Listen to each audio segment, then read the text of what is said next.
പാലാ നഗരസഭാ കൌൺസിൽ യോഗത്തിൽ നാടകീയ സംഭവങ്ങൾ. സിപിഐഎം കൌൺസിലർ ബിനു പുളിക്കക്കണ്ടം പങ്കെടുത്തതിനെ തുടർന്ന് കേരള കോൺഗ്രസ് എം അംഗങ്ങൾ കൌൺസിൽ യോഗം ബഹിഷ്കരിച്ചു.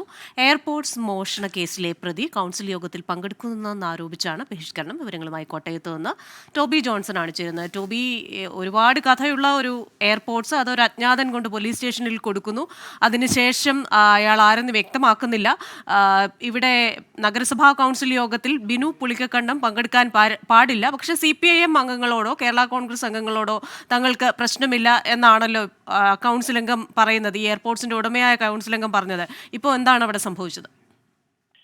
കൃഷിക, തീർച്ചയായിട്ടും നാടകീയ സംഭവങ്ങൾ പാലാ നഗരസഭയിൽ തുടർന്നുകൊണ്ടിരിക്കുകയാണ്. കഴിഞ്ഞ ദിവസമാണ് ഈ എയർപോർട്ട് പോലീസ് സ്റ്റേഷനിൽ ലഭിച്ചത്.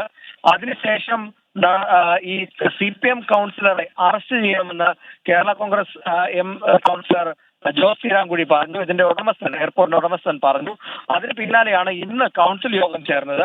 കൗൺസിൽ യോഗം ചേർന്നപ്പോൾ തന്നെ ഇത്തരത്തിൽ പ്രതിയായിട്ടുള്ള ഒരാളെ കൗൺസിൽ യോഗത്തിൽ ഇരുത്തിക്കൊണ്ട് യോഗം ചേരാൻ സാധിക്കില്ല എന്ന് പറയുകയായിരുന്നു കേരള കോൺഗ്രസ് അംഗങ്ങൾ.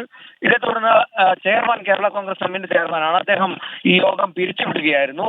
എന്തായാലും വലിയൊരു പ്രതിഷേധം തന്നെയാണ് കേരള കോൺഗ്രസിന്റെ പ്രവർത്തകർ നടത്തിയത്. ഇത് CPM ഇത് മുന്നണിയെ വിശദാംശങ്ങളുമായി ചേർന്നത് ടോബി ജോൺസൺ ആണ് കോട്ടയത്ത് നിന്ന്. ജോസ് ചീരൻകുഴി എന്ന് പറയുന്ന അംഗത്തിന്റെ എയർപോർട്ട്സ് മോഷണം പോകുന്നു. ആ മോഷണം നടന്ന എയർപോർട്ട്സ് അജ്ഞാതൻ പോലീസ് സ്റ്റേഷനിൽ എത്തിക്കുന്നു.